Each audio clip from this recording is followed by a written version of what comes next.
Hello Scentatics, welcome to Fragrance Therapy. I'm your host Alam, and as you probably already know, Angel Share Parody is one of the newest flankers to the uber popular Angel Share line by Kilian. The biggest change they made is they took that beloved OG DNA and infused it with this sweet and juicy raspberry note. I, for one, have fallen in love with the Angel Share Parody scent profile. Are the changes small? Yes, but they are impactful. So with the popularity of Angel Share Parody, in quick succession, we've gotten 3 incredible clone releases from the house of Lattafa, Rayhaan, and French Ave. So I'm going to talk about each one, what makes them unique, and at the end, I'll let you know which of the 3 I would recommend to you guys. So let's jump in.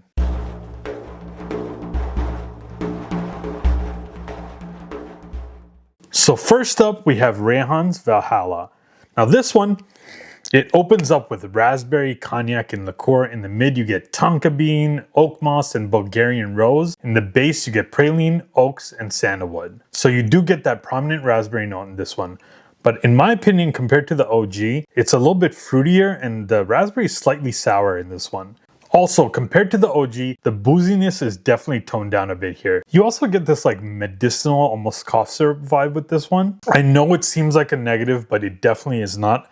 I just think it's a byproduct of like that thick syrupy raspberry they used in this one. Definitely a more youthful take on the Paradis scent profile. Now the performance is strong in this one. Longevity, it lasts all day long. Strong projection for the first few hours. This is probably the strongest performer in the group, but it's also the biggest departure compared to the original. Still a solid choice, especially if you like the fruity take. Next up, we have Lattafa's Fire on Ice, and this is a fusion of like these sweet, boozy, and deep notes. On top, you get this black raspberry, cinnamon, and cognac. In the mid, you get frozen rose petals, caramel, and moss. And in the base, you get oakwood, myrrh, cedarwood, and ambroxan. This is a blend of warmth and coolness. Like I said, fire and ice is both represented in here. The black raspberry is still a key element in this one, but this definitely adds its own take. That addition of cinnamon and caramel really sets it apart. It gives it a more gourmand, spicy, sweet take. Also, the note of frozen rose petals, when I first read that, I thought it's just a gimmick. They're just calling it frozen rose and it's just rose. But when I compared it to the other 3, I did get this slightly frosty quality in this one. I don't know if it's actually there or my mind is just playing tricks on me because of the name and the nature of the bottle with the little ice in there. But there's also a pretty prominent woody and smoky ambery dry down. Performance is good, but not as strong as Valhalla. Longevity is not as long, maybe an hour less, as well as projection is still there, but not as strong. It might not seem this way based on like the gourmand and that smoky nature I was talking about, but this one does inch itself a little bit closer to the original DNA, but still adds its own unique twist. Still a really good option. Cool looking bottle. I don't know, some people think it's cheesy, but I kind of like that little ice in there. Good take on the original. Does its own thing a little bit, but still very, very solid choice. Next up, we have French Ave's Royal Blend Sequoia. So I'm going to say this right off the bat.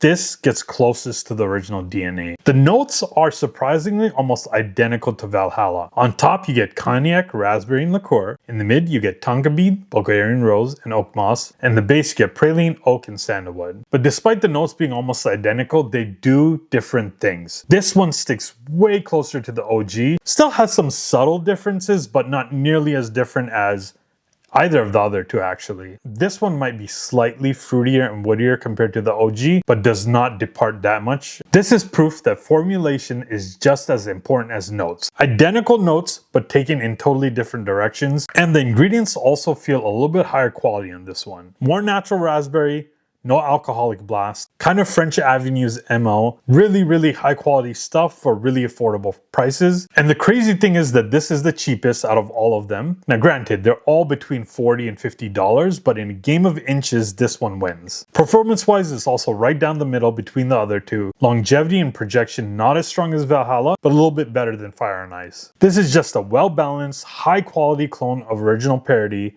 and it gets the closest to that OG DNA. So now to answer which one I would choose, I want to start off by saying all 3 are really, really good options. If you already own one, you do not need to grab any of the other ones. My personal choice is Royal Blend Sequoia. It's a perfect balance of quality, performance, and closeness to the OG. On top of that, it's marginally more affordable than the others, but it's a win is a win. Again, all three great options, but if I had to choose one, I would go with Royal Blend Sequoia. So there you have it, folks, my take on 3 incredible clones of Angel Share Parody. Let me know in the comments if you own any of these.